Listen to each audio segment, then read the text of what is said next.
Hello, I'm Coach Natalie, and welcome to this episode of Jiu Jitsu for Dummies.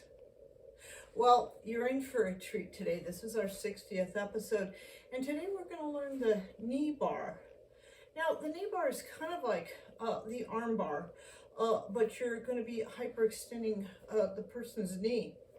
And in fact, the kind of arm bar that we covered in episode 39, which we call the 180 arm bar, we're going to use actually the same concept where we're going to hold on to a limb and then, swing around in 180 degrees and, get the knee bar.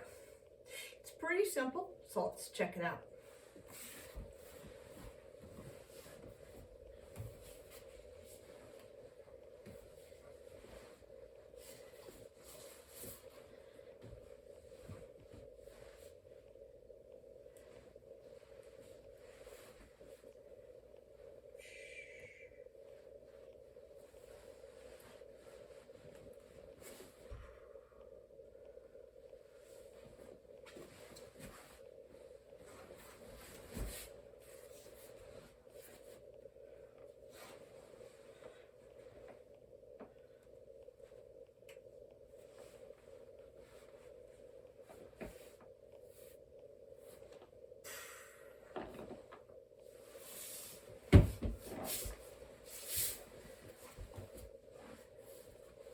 Okay, let's break it down. Now, we're going to start off in what we call the top half guard, also called the top half mount. That means that one of my legs is going to be between my partners, and the person on the bottom, often in this position, they're going to be doing what we call the knee shield. It means that they've got their knee kind of bent between us. As you remember, the person on the bottom is always trying to create space.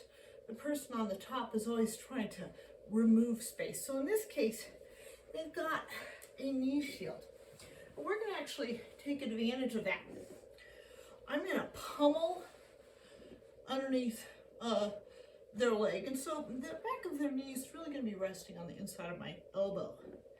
Next thing I'm going to be doing is pivoting on this inside knee. I'm going to take this outside leg and I'm going to swing it on over. That's why it's kind of like the 180 arm bar. We start at one side and we swing over. So I'm going to get my foot on the floor, and then in, more or less graceful fashion, I'm going to sit down on this position and try to land with my butt as close as I can to my partner. Looks like this. Next, I'm going to triangle my legs, and I'm going to pinch my knees shut. Two more things. I'm going to now what we do kind of like it's called a toe hold. We'll talk more about the toe hold in the next, 2 videos, but I'm over gripping the toe. Kind of my pinky is kind of next to the pinky toe. I wrap and grab, and you'll remember that this is kind of what we call a figure foregrip. Last thing I'm going to do is I'm going to put it next to my head, and I'm going to be slide crunching. So, the mistakes that you can make in this move are very similar, actually, to the mistakes that you can make in an arm bar. The first thing you want to do is remember that we're trying to bend the joint backwards. We do that by using our groin as kind of the fulcrum. And so to do this as tightly as possible, I really want to have my bottom as close to my partner as possible. Now, when I swing over, my bottom might be a little farther away. That's fine. I want to scoot in as quickly as I can. The next mistake that people might make is, having your legs too wide apart. Remember, when we're doing the arm bar, you really want to trap that arm between your two legs. And when you're doing this, you want to do the same thing. I want to pinch my knees together. I'm also tightening my own legs, doing what we call a triangle. And then I guess the last thing, which would be a new thing here, we are going to be controlling the foot in what we call a toe hold. Now, we will talk further about the toe hold in the next two videos, but in short, I'm going to over grab their foot, and my pinky is going to be kind of next to what would be the pinky toe. I'm grabbing, overhooking, and grabbing my own wrist in kind of what we call a figure four lock.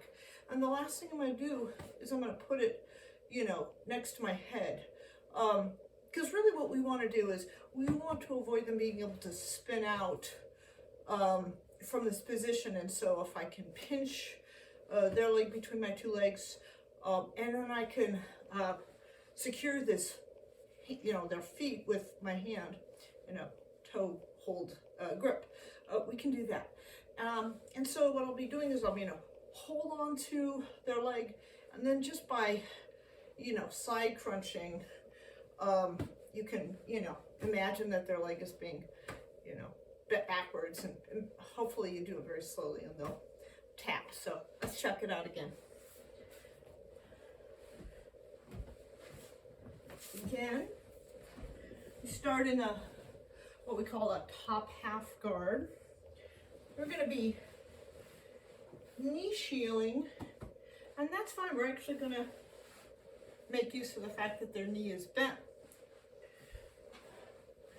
I'm going to be grabbing getting my foot over here, pivoting, getting down. If I'm not close enough, I'm going to scoot, triangle my legs, squeeze my knees together.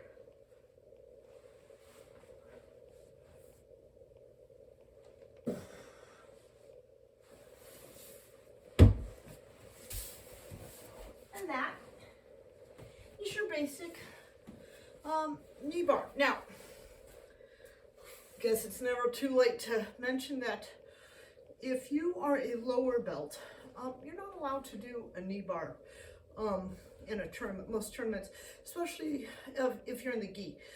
If you're a brown or black belt, that's okay. But the reason why they often will say that you can't do leg locks, toe holds, those kinds of things, is that there's a lot of potential for danger.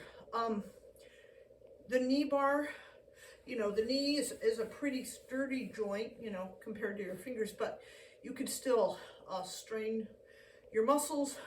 You could sprain the ligaments. You could rupture the ligaments in your knee. So if you have a dummy, I say practice all you want. If you're fortunate enough to have a live training partner, I would do this very slowly and kind of go through the motions, but you really don't want to do the motions fast. You want your partner to go, oh, okay, it's tight enough, and they tap. But you obviously can't get that if you just, you know, crank on the knee bar very quickly. So I would say until you know a lot more about the knee bar, certainly don't try this in live rolling, that kind of thing. So, well, thank you so much for being with us. As I mentioned, this is the 60th episode. The next couple episodes, we're going to talk a little bit more about the toe hold, and you know, share more about that wonderful move. In the meantime, thanks for sharing news about our series, and thank you again for your support of Jiu Jitsu for Dummies.